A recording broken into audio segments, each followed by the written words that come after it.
तो हम लोग जो है डायपोल मोमेंट पढ़ रहे थे, ठीक है।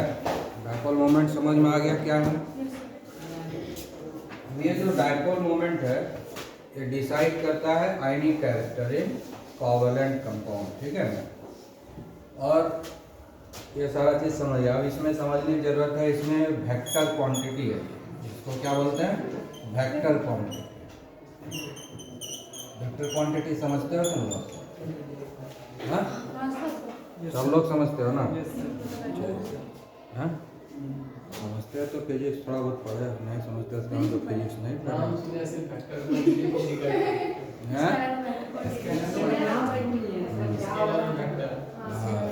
वेक्टर क्वांटिटी में क्या होता है, इसके पास magnitude as well as direction दोनों होते हैं। जैसे वेलोसिटी है वो वेक्टर क्वांटिटी है, और स्पीड क्या है, स्केलर क्वांटिटी, ठीक है ना। वेलोसिटी के पास डायरेक्शन भी है और मैग्नीट्यूड भी है, लेकिन स्पीड के पास सिर्फ मैग्नीट्यूड है, डायरेक्शन नहीं है, समझ गया ना। तो इसलिए वो हो गया स्केलर क्वांटिटी। डायपोल मोमेंट के पास मैग्नीट्यूड भी है और डायरेक्शन भी है, इसलिए ये भी वेक्टर क्वांटिटी है, समझ गए, है बात समझ में।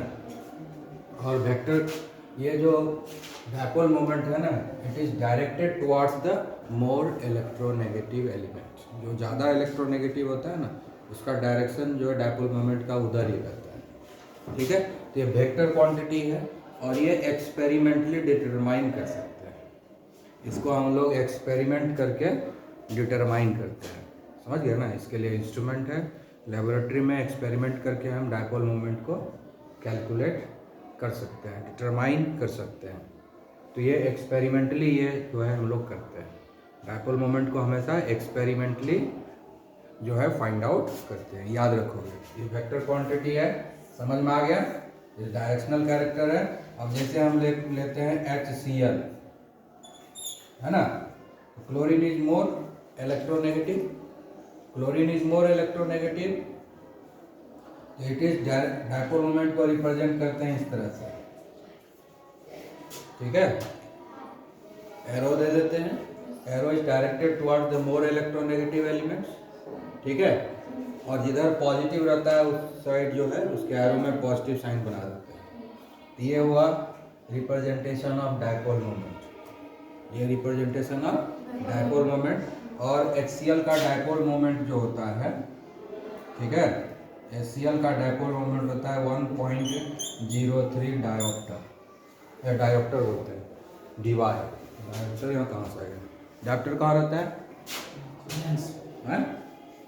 डायोप्टर कहाँ है, लेंस में है। पावर का यूनिट है वो,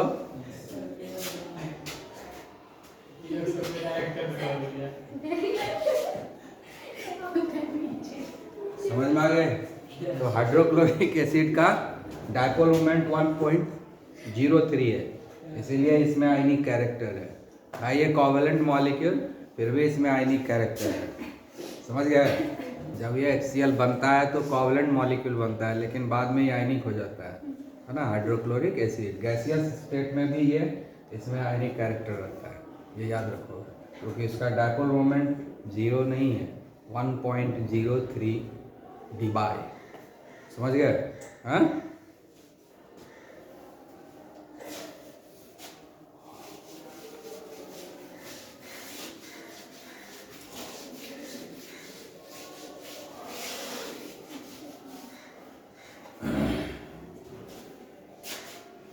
और भी एग्जाम्पल हम लोग लेते हैं। और जैसे हम लोग लेते हैं कार्बन डाइऑक्साइड का एग्जाम्पल लेते हैं और देखते हैं इसका डायपोल मोमेंट क्या होता है। यह है कार्बन डाइऑक्साइड, ठीक है ना। तो एक डायपोल मोमेंट इधर होगा और एक डायपोल मोमेंट इधर होगा, ऐसा ही होगा ना। हाँ, ये डेल्टा पॉजिटिव है, ये डेल्टा नेगेटिव और ये डेल्टा नेगेटिव, दो डायपोल मोमेंट है ना, दोनों अपोजिट डायरेक्शन में। इसका शेप क्या होता है, लीनियर। डायपोल मोमेंट शेप के ऊपर भी डिपेंड करता है, इसलिए शेप पहले पढ़ा है, ठीक है ना, क्योंकि ये लीनियर है, शेप इसका लीनियर है। लीनियर मतलब सीधा, एक डायपोल मोमेंट इधर जा रहा है, दूसरा डायपोल इधर है, दोनों एक दूसरे को क्या कर रहा है, विरोध कर रहा है। तो इसका डायपोल मोमेंट कितना होगा, इसका भी डायपोल मोमेंट कुछ होगा, इसका भी डायपोल मोमेंट कुछ होगा, सेम इन्वायरमेंट है दोनों तरफ, तो मैग्नीट्यूड भी सेम है लेकिन डायरेक्शन डिफरेंट है, तो नेट रिजल्ट क्या होगा, zero. Net dipole moment zero हो जाएगा। ये जीरो नहीं है, ये जीरो नहीं है, लेकिन दोनों का जो नेट रिजल्टेंट आएगा वो क्या होगा, जीरो। नेट डायपोल मोमेंट इसका हो गया जीरो।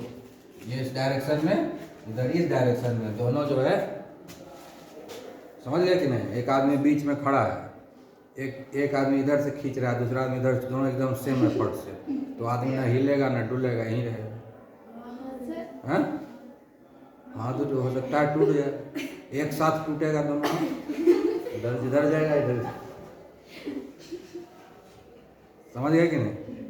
क्योंकि नेट फोर्स क्या है, नेट फोर्स जीरो हो गया, समझ गया ना, इसलिए अपने ही पोजीशन पे रहेगा।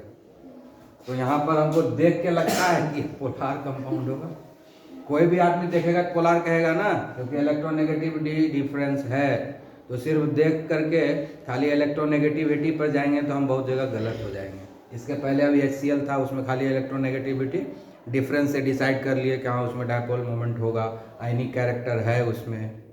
लेकिन यहाँ पर क्योंकि एक ही डायपोल मोमेंट जनरेट हो रहा था, यहाँ पर दो तरह का डायपोल मोमेंट जनरेट हो रहा है, तो हमको शेप भी देखना पड़ेगा मॉलिक्यूल का। मॉलिक्यूल का शेप लीनियर है, इसलिए दोनों डायपोल मोमेंट 180 डिग्री के एंगल पर एक दूसरे का विरोध कर रहा है, तो एक दूसरे के इफेक्ट को कैंसिल कर देगा, एक दूसरे के इफेक्ट को कैंसिल कर देगा, क्योंकि इसमें डायरेक्शनल कैरेक्टर है ना, समझ गया। तो इसीलिए नेट डायपोल मोमेंट क्या हो जाएगा, जीरो। ठीक है, आगे समझ में। अब दूसरा लेते हैं वाटर। वाटर का क्या शेप होता है, इन्वर्टेड वेंट शेप, यही ना होता है, यही है वाटर का। यहाँ इस पर डेल्टा पॉजिटिव, इस पर भी डेल्टा पॉजिटिव, इस पर डेल्टा नेगेटिव, तो डायपोल मोमेंट नेगेटिव की तरफ रहेगा।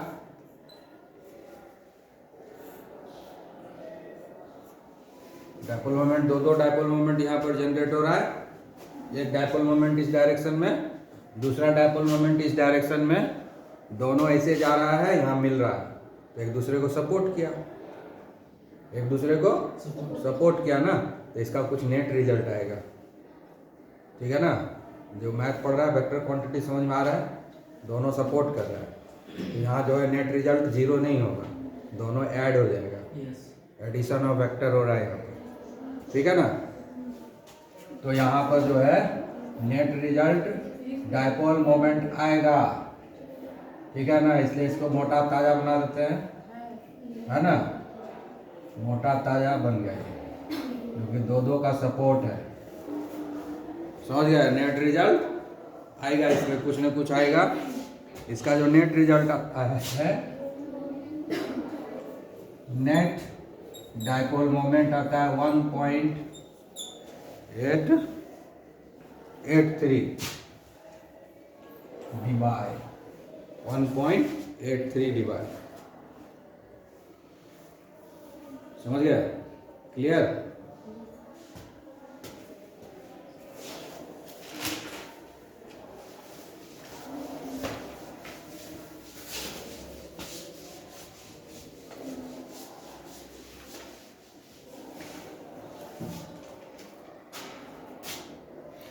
नेक्स्ट एग्जाम्पल हम लोग लेते हैं BF3। ठीक है, इसका शेप बनाएंगे पहले। तो ये ट्राइगोनल प्लानर शेप होता है BF3 का, मालूम है ना। हाँ, ये हुआ ट्राइगोनल प्लानर शेप। क्लोरीन ज़्यादा इलेक्ट्रोनेगेटिव है, तो यहाँ पर डायपोल मोमेंट इसका इस डायरेक्शन में होगा, इस बॉन्ड का डायपोल मोमेंट इस डायरेक्शन में होगा, और इस बॉन्ड का डायपोल मोमेंट इस डायरेक्शन में होगा। ठीक है, आया बात समझ में। अब ये इधर जा रहा है और ये दोनों दूर भाग रहा है, दोनों एक तरफ सपोर्ट नहीं कर रहा है एक दूसरे को यहाँ विरोध भी नहीं कर रहा है, लेकिन एक दूसरे से दूर भाग रहा है। ठीक है ना, तो घट जाएगा थोड़ा। ठीक है ना, दोनों का जो रिजल्टेंट होगा थोड़ा सा कम आएगा और इस दोनों का रिजल्टेंट यहाँ आएगा। ये रिजल्टेंट हुआ इस दोनों का, समझ गए कि नहीं। ये जो दिया ना डॉटेड लाइन, नया डायपोल मोमेंट आया, इस दोनों का नेट रिजल्टेंट आएगा, इस दोनों का रिजल्टेंट, इस दोनों का रिजल्टेंट आएगा यहाँ, और इसके अपोजिट में ये। ठीक है, तो डायपोल मोमेंट हो जाएगा 0। देखने में नहीं लगता है कि 0 होगा, क्योंकि फ्लोरीन है और बोरोन है, दोनों में electronegativity difference very very high है। इसमें आयनिक कैरेक्टर होना चाहिए पूरा, लेकिन आयनिक कैरेक्टर नहीं है इसमें। सिर्फ अगर फॉर्मूला को देखेंगे, स्ट्रक्चर देखते हैं, तो हमको लगता है कि इसमें आयनिक कैरेक्टर होगा, लेकिन जब शेप को कंसीडर करते हैं, क्योंकि शेप आने के बाद डायरेक्शनल कैरेक्टर आता है ना, तो जब डायरेक्शनल कैरेक्टर को कंसीडर करते हैं तो नेट रिजल्टेंट जो आता है, जो नेट डायपोल मोमेंट है, वो क्या आएगा? 0। ठीक है, ये और ये एक दूसरे को कैंसिल करता है, ये वाला और ये दोनों अपोजिट हुआ कि नहीं, लीनियर हो गया ना। यहाँ पर इस दोनों का रिजल्टेंट यहाँ आ गया और इस रिजल्टेंट के अगेंस्ट ये काम कर रहा है, तो ये और ये एक दूसरे को कैंसिल करेगा कि नहीं। तो इसलिए इसका जो नेट डायपोल मोमेंट होगा वो 0 होगा, इसलिए इसमें कोई भी आयनिक कैरेक्टर नहीं है, ये प्योरली कोवैलेंट मॉलिक्यूल है। तो जब भी मैग्नेटिक, जब भी ये जो डायपोल मोमेंट 0 हो जाए, तो उसमें कोई भी आयनिक कैरेक्टर नहीं है, वो पोलार मॉलिक्यूल नहीं है, वो नॉन पोलार मॉलिक्यूल। तो ये नॉन पोलार मॉलिक्यूल हुआ कि नहीं, ये क्या हो गया? Non polar. इसके पहले भी बताया था, एक और बताया था ना, कौन सा बताया थे? Carbon dioxide. कार्बन डाइऑक्साइड भी बताए थे, उसमें भी डायपोल मोमेंट कैंसिल हो गया था, 0 आ गया था, तो वो भी नॉन पोलार है। जबकि कार्बन और ऑक्सीजन के बीच में इलेक्ट्रोनेगेटिव डिफरेंस काफ़ी ज़्यादा है, देख के लगता है कि उसमें आयनिक कैरेक्टर होगा, लेकिन जब उसका प्रैक्टिकल करते हैं तो डायपोल मोमेंट 0 मिलता है, इसलिए उसमें आयनिक कैरेक्टर भी 0 है, प्योरली कोवैलेंट मॉलिक्यूल है। ठीक है, अब हम लोग जो है मीथेन का लेंगे। ठीक है, मीथेन का शेप कैसा होता है? मीथेन का शेप कैसा होता है, याद है कि भूल गए? हाँ, मीथेन का शेप कैसा होता है? मीथेन का होता है टेट्राहेड्रल। ठीक है, मीथेन का होता है टेट्राहेड्रल होता है। ठीक है, अब हम लोग जो है मीथेन का डायपोल मोमेंट देखेंगे। इसका देखो, ये ज़्यादा इलेक्ट्रोनेगेटिव है हाइड्रोजन से, ये इसके तरफ सपोर्ट करेगा। ठीक है, ये इसके तरफ सपोर्ट करेगा, ये जो है ये भी इसी के तरफ सपोर्ट करेगा, सब इसी के तरफ सपोर्ट कर रहा है। ठीक है, आया समझ में? तो नीचे एक पिरामिड है, ये तीनों आकर के यहाँ जुड़ रहा है और ये आके विरोध कर रहा है, समझ गया कि नहीं। ये जो ऊपर वाला है ये डाउनवर्ड डायरेक्शन में है, और ये तीनों जो पिरामिड वाला है ना, कार्बन ज़्यादा इलेक्ट्रोनेगेटिव है ना, तो सारे का डायरेक्शन कार्बन के तरफ। कार्बन जो है हाइड्रोजन से ज़्यादा इलेक्ट्रोनेगेटिव है, तो इसलिए जो सबका जो डायपोल मोमेंट का जो डायरेक्शन है सबका कार्बन के तरफ ही है। ठीक है, दिख रहा है ना। अब देखो कि ये तीनों तो सपोर्ट कर रहा है एक दूसरे को, तो इसका तो कुछ रिजल्टेंट आएगा, क्योंकि तीनों कार्बन पर आ रहा है, तो तीनों का एक रिजल्टेंट जो है अपवर्ड डायरेक्शन में आएगा। इस तीनों का रिजल्टेंट क्या आएगा? अपवर्ड डायरेक्शन में आएगा ना, है? इस तीनों का रिजल्टेंट अपवर्ड डायरेक्शन में आएगा, और इसका विरोध है ये डाउनवर्ड डायरेक्शन में। ठीक है, एक डाउनवर्ड डायरेक्शन में, दूसरा इधर से अपवर्ड डायरेक्शन, दोनों एक दूसरे को क्या करेगा, कैंसिल कर देगा। दोनों एक दूसरे को कैंसिल करेगा ना, ये आ रहा है ऐसे, ये आ रहा है, दोनों एक दूसरे माथा फोड़ देगा, है ना। दोनों का माथा आमने सामने है तो फूटेगा ही ना, दोनों मर जाएगा। डायपोल मोमेंट क्या हो गया, जीरो, है ना। तो इसलिए डायपोल मोमेंट जीरो हो गया मीथेन में, कोई कंफ्यूजन नहीं ना। तो इसलिए यहाँ पर नेट डायपोल मोमेंट क्या हो गया, जीरो। समझ में आ गया, ठीक है।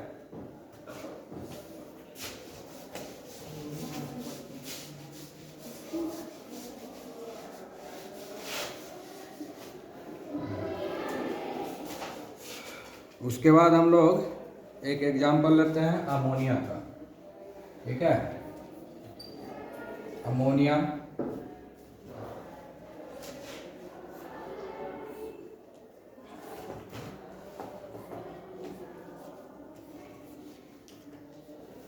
यही है ना अमोनिया का सेट, ठीक है। एक ट्रायगोनल पिरामिडल होता है अमोनिया का सेट, इसको ऐसे मिलाएंगे, इसको ऐसे मिलाएंगे, ट्रायंगल बनेगा, ऊपर पिरामिड है, तो ट्रायगोनल पिरामिडल शेप होता है इसका। और इसमें नाइट्रोजन मोर इलेक्ट्रोनेगेटिव है हाइड्रोजन के, तो इसलिए इसका जो डायपोल मोमेंट होगा इस डायरेक्शन में होगा। इसका जो डायपोल मोमेंट होगा नाइट्रोजन के तरफ डायरेक्टेड रहेगा, ठीक है।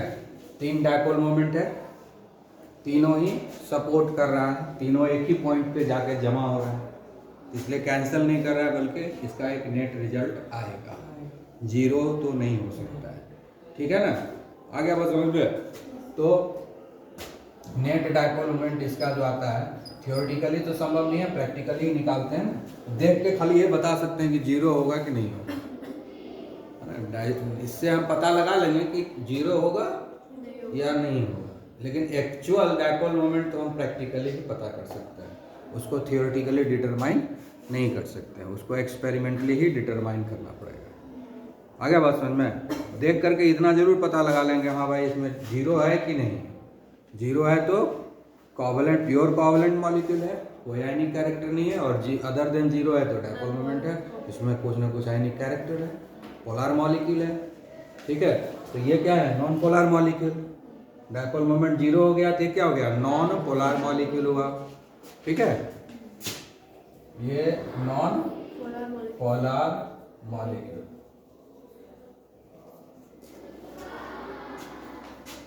अब ये इसके इसमें देख रहे हैं नेट जो है कुछ न कुछ रिजल्ट आएगा, और इसका आता है 1.49, कितना आता है 1.49 dbar, क्योंकि तीनों एक ही जगह जाके जमा हो रहा है, इसलिए जीरो होने का कोई चांस नहीं है।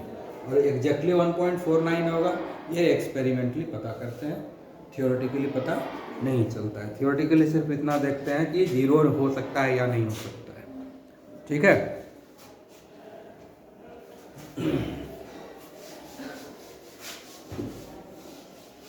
अब देखोगे बहुत जगह की शेप सेम रहता है, फिर भी डायपोल मोमेंट डिफरेंट होता है। जैसे ये NH3 था, अब हम लोग NF3 लेते हैं।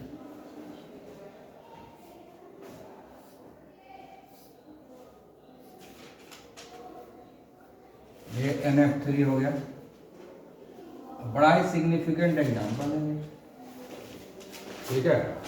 ये हाईली इलेक्ट्रोनेगेटिव है फ्लोरीन, है ना, तो कहोगे कि इसका तो डायपोल मोमेंट ज़्यादा होगा, रखना उसका कम हो जाएगा,